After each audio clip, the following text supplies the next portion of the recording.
Welcome to Brain Thunder, where we interview entrepreneurs, founders, scientists, venture capitalists, and everything in between, here to inspire and educate.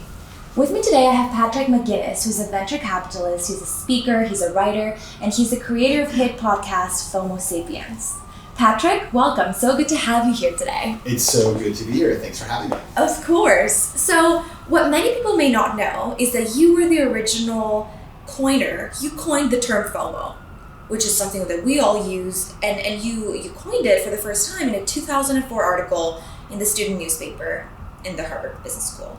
Ever since then, obviously, FOMO has been added onto the dictionary. People use it all the time to describe choice paralysis. Can you tell me a little bit about that, how you came up with the idea, and just generally how you view decision making? Absolutely. So yes, it's quite an unexpected thing that happened in my life. It changed my life, even though it took 10 years to do so, because I invented the word in 2004. I wrote this article. I showed up at Harvard Business School in 2002, having just lived in New York during the 9/11 attacks. Overnight, the world changed. I realized that the world that I thought that I was inhabiting was not necessarily going to be there forever, in the sense that you could never know what was going to happen. It really felt like the instability that was provoked by 9/11 made everybody in New York and around the world, but particularly in New York, just want to live life to the fullest. Yeah. So it was just like, I wanted to do it all. And then I rolled into Harvard Business School shortly thereafter.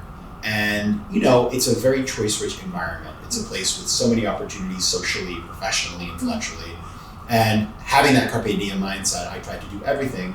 And I quickly realized that I was exhausted and stressed out all the time. And so therefore, I started, recognizing the fact that the culture of the school was one in which we were basically every night going out to 6 parties and 3 interviews and all this other stuff. Sounds exhausting. It was exhausting. I was constantly tired and hungover and sick, literally every week. And so I started referring to the feeling.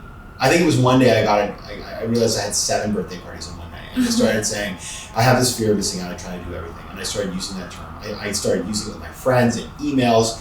And then it became very much like a term that we all use. I used to make up words. This is not new for me. Yeah. But when I was graduating, I thought, this is so funny. I'm going back to the real world where people don't do these things. And by the way, there was no social media, interestingly. We had something called Friendster, which was like a proto-Facebook. Does this life even exist? I know social media life. I know, right? It was a good time. And so I wrote an article to sort of memorialize this time of my life in the humor section of the paper. And then, through a number of kind of crazy things, it spread and went into the dictionary 10 years later. That is an incredible story. It's actually insane, but you have always loved words and you've always come up with terms. But this one did stick, and people around the world are using this term. They are, and in fact, what's kind of amazing is, so I've traveled in my life a lot. I've been to 110 countries. Oh, wow. Yeah, it's a lot.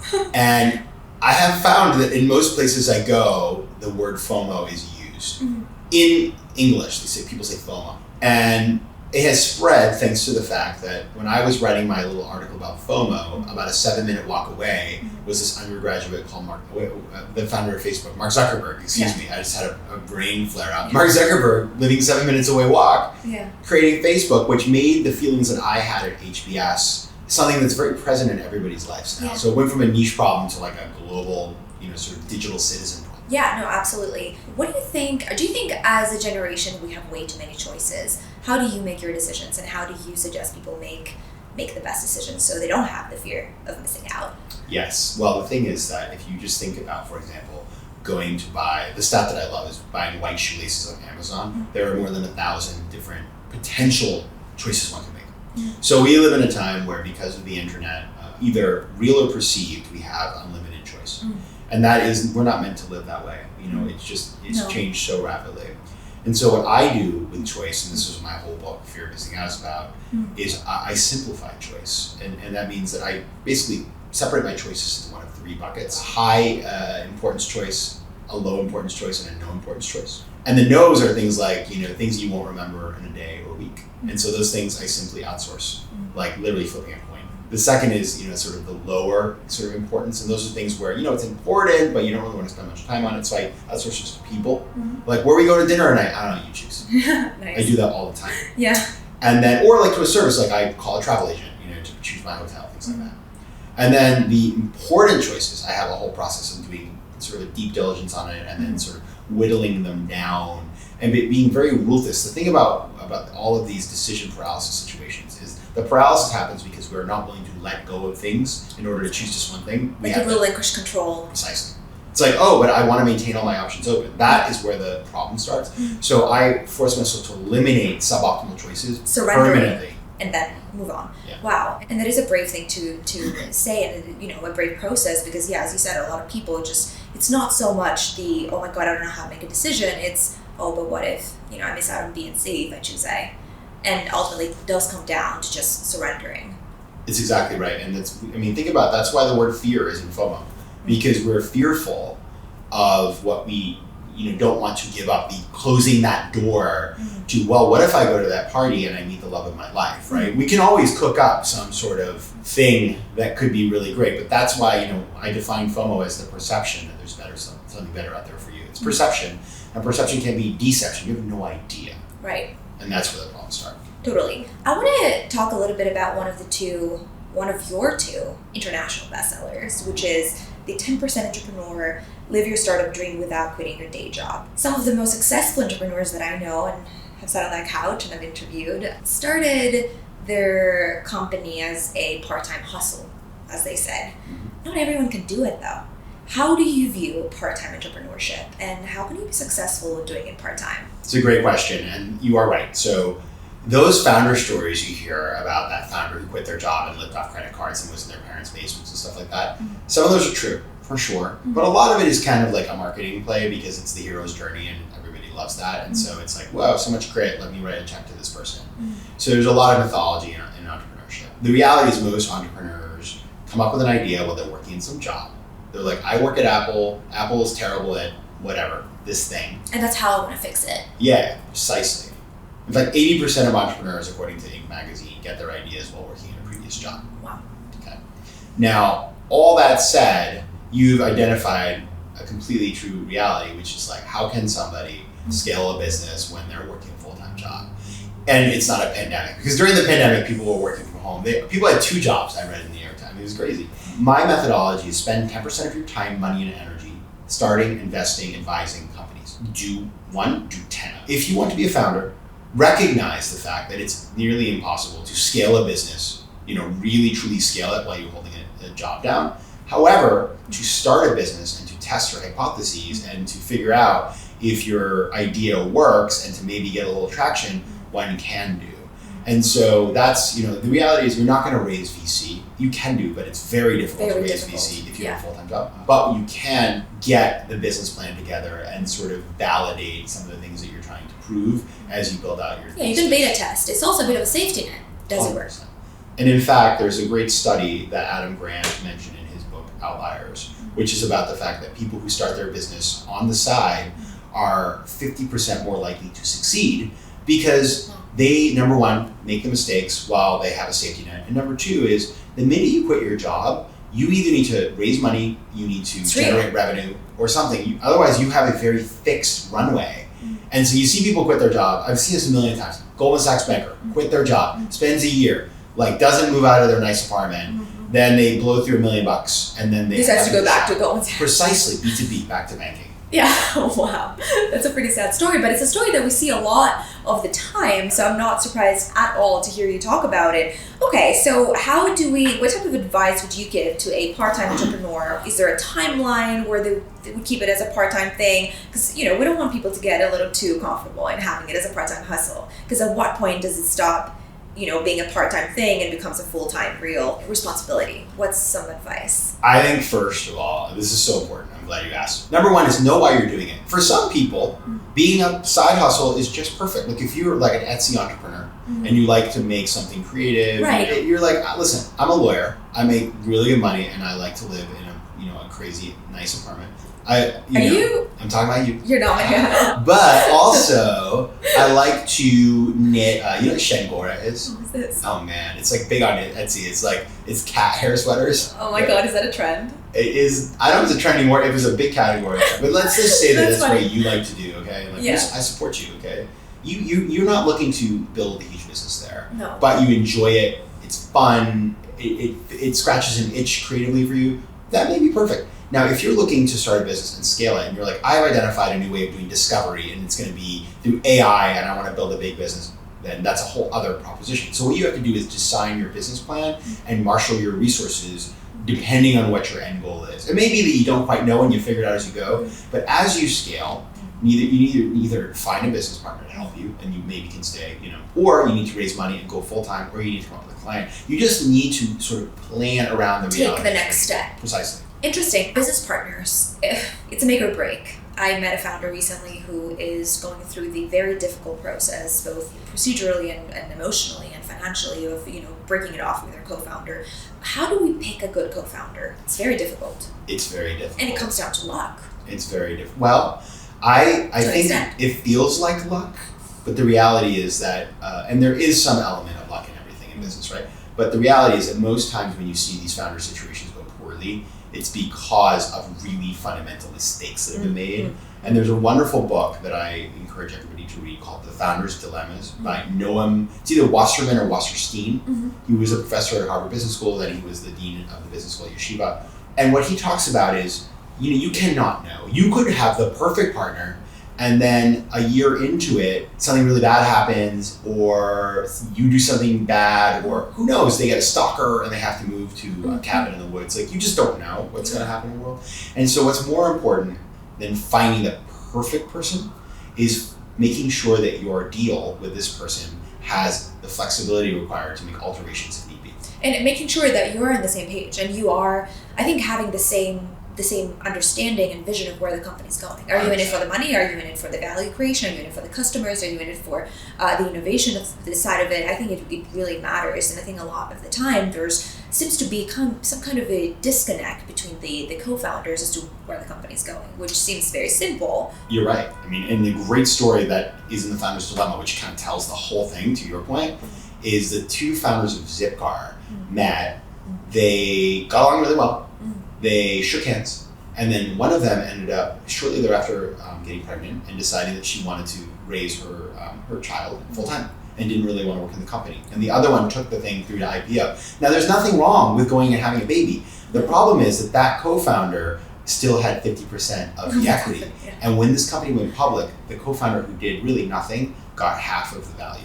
And so I think you're right. Like, it's like, have this hard conversation early when there's nothing to risk, because the minute there's perceived value, people can't have conversations. They become incredibly emotional, even if it's like paper value. 100%. You have a lot of experience in venture capital. You have a lot of experience in VC investing in general. I would like to pick your brain a little bit on what are the top trends that you're currently seeing, and how has that changed in the last few years? Let me just point to, I'll give you three. Number one is the globalization of VC. The number two is the sort of the correction that's happening. And number three is the complete and total fall in the cost of starting a business. Wow. Right? So I'll put that one first. Let's go there first. Yeah, please. Because that's kind of a foundational one. So in the last 20 years, the cost of building a business has gone asymptotically towards zero. Wow. That's why like all these sort of accelerators give a check of 25 or 50K, because stuff that used to be really expensive, whether you were like no code, apps now, we're in low code, no code. There is the sort of the declining cost of developers, because you can get somebody in anywhere in the world to work with you. There's just so many factors, even the basics of just like cloud storage, all that stuff is just increased. So what used to cost 20 years ago when I started this business, what you get for $1 million now, you get for like 20K. Wow. So that's incredible. That's why, good news for our founders. 100%. But that's why there's all these angel investors, because you don't need $1 million to start a company. You can get 150K from friends and family.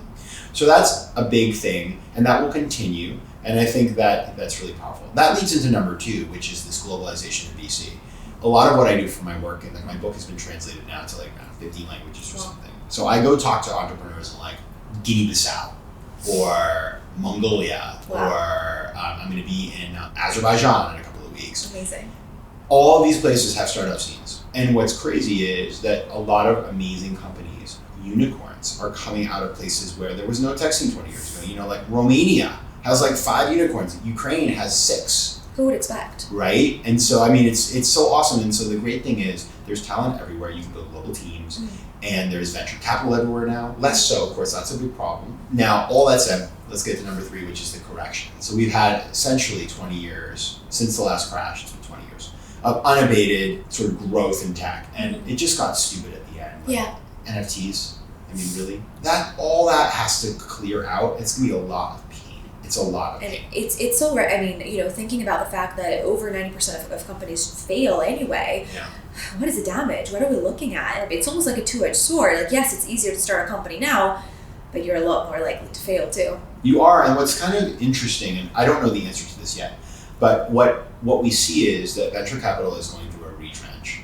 A lot of companies will struggle to raise capital. However, there's so these VC money, these funds have tons of money, dry powder. So like, how will that play out? And what will they invest in and not invest in? And what will happen to the companies that start to fail? That we haven't seen that yet. It was every man for himself. Like law firms, I remember calling my law firms like on behalf of my companies. We had over 100K, and they'd settle for 10K. Baker McKenzie. Wow. I mean, it was crazy. Wow. So anything they could get. If a startup owes you money, go get your money right now. What industries you think you've seen the most development in over the last few years in the area of VC investing? Have there been some false positives and so on? Yeah, well, VC is a game of foes, FOMO. As I say, it's like Game of Foes, like Game of Thrones. 100%. And so it's all flavor of the month, right? Like there was this whole period of Internet of Things. Like remember that whole thing? Like, I remember. I remember it, and Francis actually mentioned it last week. Yeah, I was an investor in an Internet of Things company that kind of went all over the place. It's so hard to make hardware, and you need a global supply chain. It's a mess. And so that was hot for a while. Then it was like AI, everything. Everything was AI. AI is going to eat the world. Big data. Remember big data? When's the last time you heard somebody talk about big data? Oh my God, a long time ago. Exactly. So, then it was like crypto, then it was blockchain, then it was NFTs. Now it's like climate. Climate tech. Everybody, because there's so much money and like and all that sort of stuff. So like, I would say, I think all of these, listen, there's great companies in all of these areas. And there has been, unlike the last tech bubble that burst, there are real companies that are, adding value. But where I think I always get a little bit cranky is when people start solving problems that really don't matter. That's what I'm saying. Sometimes for the sake of innovation, you see founders being extra creative. Yeah. And I think you have to sit down and really just ask yourself and your co-founder, if you have one, are we really solving a problem people care about? Not just, are we solving a problem? People don't do that. Precisely, because if you're solving a problem that actually matters, I sound so like British or something. When you're solving a problem that actually matters, really, really matters, you will be around. We talked a little bit about the globalization of venture capital, about international investing. You're probably the person that has traveled the most out of most people having sat on that couch. What about limited infrastructure when it comes to the support that they provide to up-and-coming founders in some of those countries? How is that solved, and how do we work with it? That is a wonderfully thoughtful question that I appreciate, because what I do in some of my work, so I advise the World Bank on precisely this: how do we support early stage founders with early stage finance all over the world? And I've done that. I've assessed this in everywhere from, like right now I'm looking at Eastern Europe, I've looked at it in Asia, in like Bangladesh, I've looked at it in parts of Africa and Latin America. So I've been able to see this kind of in a first-hand way, in a way that probably a lot of people don't. And governments do try. It is quite interesting that nearly every country you go to, with some exceptions, has a startup effort that the government is supporting in one way or another. And usually it's the government puts a little bit of cash, like Ministry of IT or Ministry of Technology or whatever, Ministry of Education. And that's a good start. Yeah, it's good. And then they get a couple of there's always like a local telecom or like Orange or something gets putting involved. Some money in. When they have a co-working, and then they'll always have like the Dutch embassy. I mean, it's a playbook. Interesting. All of that, I'm not hating on that, because there is value to just convening entrepreneurs and even giving them a little seed funding. What happens though, typically, is when you let the public sector have too big a role, because the private sector is not showing up, right? A couple of angel investors, rich family, whatever, but then there's nothing. But when the public sector really starts to try to run it, and maybe they create a state VC, it gets messy. You really need to have the rigor of the private sector. And so I think that's where governments fail, their entrepreneurs, is they end up sort of not having a private sector mindset and partnering with the private sector to do that. How do we create FOMO? FOMO has two elements. The first is the aspiration for the bigger, brighter, better thing. It's like the dream of the billion-dollar company or whatever. The second is, and I call that aspirational FOMO. The second is called herd FOMO, which is the idea that everybody's doing something, I don't want to be left out. So you need to recognize the psychology of FOMO and use it to incentivize people. Now, you're not going to lie, but you're going to, for example, creating the aspiration is social proof. This is these are our clients. Look at these logos of our clients. These are the types of people. Here's what people said about us. Here's what our customers said. Like giving points of social proof that sort of tell the person that is potentially investing that that there is a clear sort of like interest in what you're doing. You know, press articles are a classic. Advisory board with Jeff Bezos on it, like all that stuff. That's social proof. On the herd side, this is the hardest part because the investors are always like, and typically they'll be like, "Oh, I love your company; it's so great. Just let's wait 3 more months and see what you're." Like, they always want to wait and wait and wait. And people get that answer a lot. Oh yeah, it's obnoxious. It's sort of like it's your job to invest. Like there's no riskless decision. Is that a nice no? It can be, but you know what you need to do is if it's a nice no, then you know hope is not a strategy. You got to move on and not wait around the hoop. And so what I tell founders to do is you need to make it clear that they cannot wait forever. Hey, so nice, so glad to hear that. So we're closing our round in a month. We've already got 200,000 committed. Let me know by the 15th. Thanks so much. Because be firm. I had an investor, a company I invested in, that did something so smart. They got me. They used FOMO against me and it worked. How? Which is they said, all right, great. So we're raising this round. If you invest by the 31st, the valuation is a $6 million pre. If you invest by the 15th of the next month, it's 6.5 million, and then the end of the next month it's 7, and then we're not doing it anymore. So you're like, I better invest now so I can get the good valuation. This is so smart. It's pretty smart. No, and that's how. Whatever. but they had their brain was in the right place, and I found that fascinating. But it is all a game of how you present it. You want to make the other person, whoever it is, you know, an angel investor, VC, whatever it may be, you want them to be passionate about what it is that you're building, and you want them to think that if it's not now, it may never be, and they're going to miss out on something big.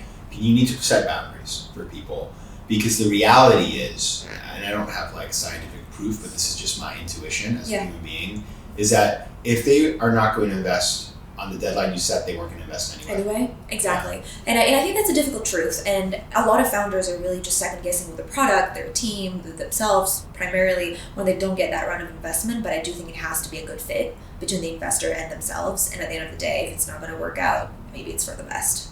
Yeah. I mean, there's many fish in the sea. That being said, if you can't raise money from anybody, probably you are the problem. And you should learn from that and maybe consider some other options. On that note, I would like to thank you for being here today. We had such an exciting conversation, very educational, and we'll be back soon. Please like and subscribe, and see you next time. It's that new age.